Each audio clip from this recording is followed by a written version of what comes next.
ಕಟ್ಟೆ ಹಳ್ಳಗಳಲ್ಲಿ ಕುಸಿಯುತ್ತಿರುವ ಅಂತರ್ಜಲವನ್ನ ಮರುಪೂರ್ಣಿಸಿಗೊಳಿಸಲು ಧರ್ಮಸ್ಥಳ ಗ್ರಾಮಾಭಿವೃದ್ಧಿ ಯೋಜನೆಯಿಂದ ಕೆರೆಗಳನ್ನು ಅಭಿವೃದ್ಧಿಗೊಳಿಸಿ ಜಲಶಕ್ತಿ ಕೇಂದ್ರಗಳಾಗಿ ಪರಿವರ್ತಿಸಲಾಗಿದೆ ಎಂದು ಶಾಸಕ ಎಂ ಚಂದ್ರಪ್ಪ ತಿಳಿಸಿದರು.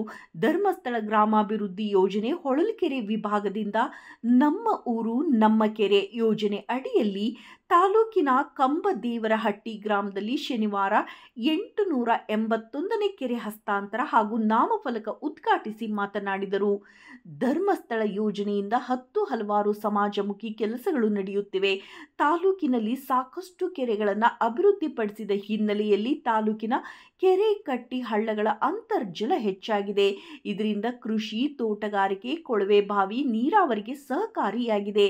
ಕೆರೆಗಳಲ್ಲಿ ನಿರಂತರವಾಗಿ ನೀರು ನಿಲ್ಲುವುದರಿಂದಾಗಿ ಪ್ರಾಣಿ ಪಕ್ಷಿಗಳಿಗೆ ಹೆಚ್ಚಿನ ಸಹಕಾರಿ ಎಂದರು.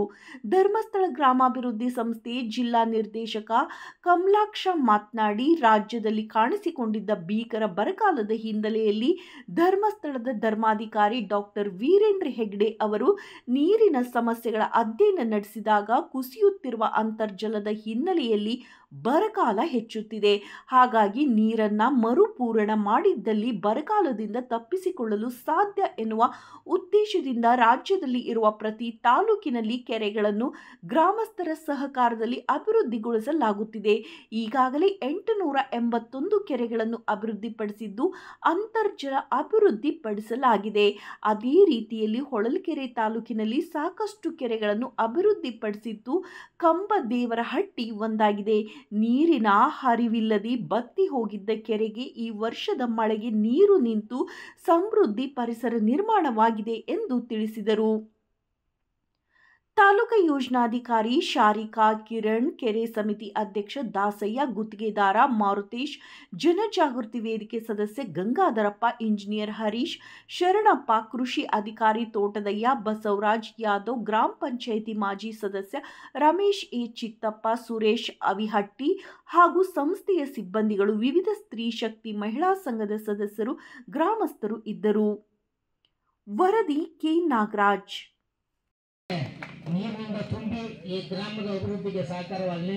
ಒಳ್ಳೆ ಸ್ಥಳದಲ್ಲಿದೆ, ಪಕ್ಕದಲ್ಲಿ ಬೆಟ್ಟ, ಅದರ ಕೆಳಗಡೆ ಈ ಕೆರೆ ಇದೆ. ಇದು ಅಭಿವೃದ್ಧಿ ಹೊಂದಲಿ ಅಂತೇಳಿ ಶಾಸಕ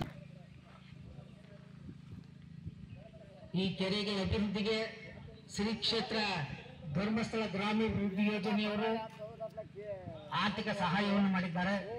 ರಾಜ್ಯಾದ್ಯಂತ ಸುಮಾರು 950 ಕೆರೆಗಳಿಗೆ ಅನುದಾನವನ್ನು ನೀಡಿ ಈ ರಾಜ್ಯದ ರೈತರ ಅಭಿವೃದ್ಧಿಗೆ ಶ್ರೀ ಕ್ಷೇತ್ರ ಧರ್ಮಸ್ಥಳ ಸಹಾಯವನ್ನು ಮಾಡಿದೆ. ಅವರ ಸಹಾಯವನ್ನು ನಾವೆಂದಿಗೂ ಮರೆಕೊಡದು. ರೈತರು ಜನರ ಅಭಿವೃದ್ಧಿಗೆ ಶ್ರೀ ಕ್ಷೇತ್ರ ಧರ್ಮಸ್ಥಳದ ಒಂದು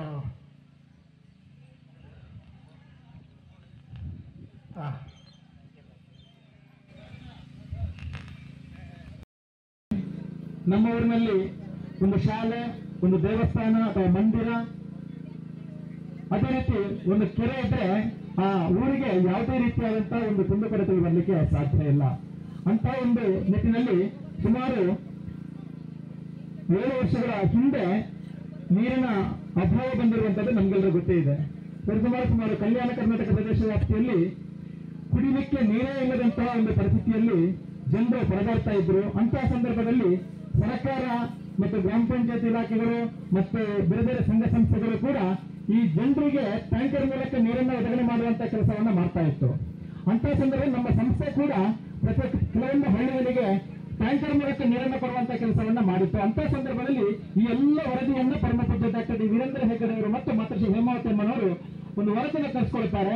ಅಂತಹ ಸಂದರ್ಭದಲ್ಲಿ ಮಾತೃಶ್ರೀ ಹೇಮಾವತಿ ಅಮ್ಮನವರಿಗೆ ಒಂದು ಏನು ಯೋಚನೆ ಮಾಡ್ತಾರೆ ಅಂತಂದ್ರೆ, ಕೇವಲ ಟ್ಯಾಂಕರ್ ಮೂಲಕ ನೀರನ್ನು ಕಳಿಸಿಕೊಡುವಂತಂದ್ರೆ ಅದು ತಾತ್ಕಾಲಿಕ ವ್ಯವಸ್ಥೆಯಾಗಿರುತ್ತೆ, ಅದು ಶಾಶ್ವತವಾಗಿರುವುದಿಲ್ಲ. ಇದಕ್ಕೆ ನಾವು ಒಂದು ಶಾಶ್ವತವಾದಂತಹ ಒಂದು ಪರಿಹಾರವನ್ನ ಕಂಡುಕೊಳ್ಬೇಕು ಅಂತೇಳಿ ಅವರು ಕೆರೆಯನ್ನ ಹೂಳೆತ್ತುವಂತ ಕೆಲಸವನ್ನ ಮಾಡಿದ್ರೆ ಅಲ್ಲಿ ಮಳೆ ನೀರನ್ನ ಸಂಗ್ರಹಿಸಿಕೊಂಡು ಆ ಊರಿನ ನೀರಿನ ಅಭಾವವನ್ನ ತಡೆಗಟ್ಟಬಹುದು ಅನ್ನುವಂಥ ಯೋಚನೆಯಿಂದ ಒಂದು ಕೆಲಸವನ್ನ ಕಾರ್ಯಕ್ರಮವನ್ನ ಜಾರಿಗೆ ತರ್ತಾರೆ. ಕರ್ನಾಟಕ ರಾಜ್ಯದಲ್ಲಿ ಸುಮಾರು 36,000 ಕೆರೆಗಳಿದೆ ಅನ್ನುವಂತ ಒಂದು ಅಂಕಿಅಂಶಗಳಿದೆ.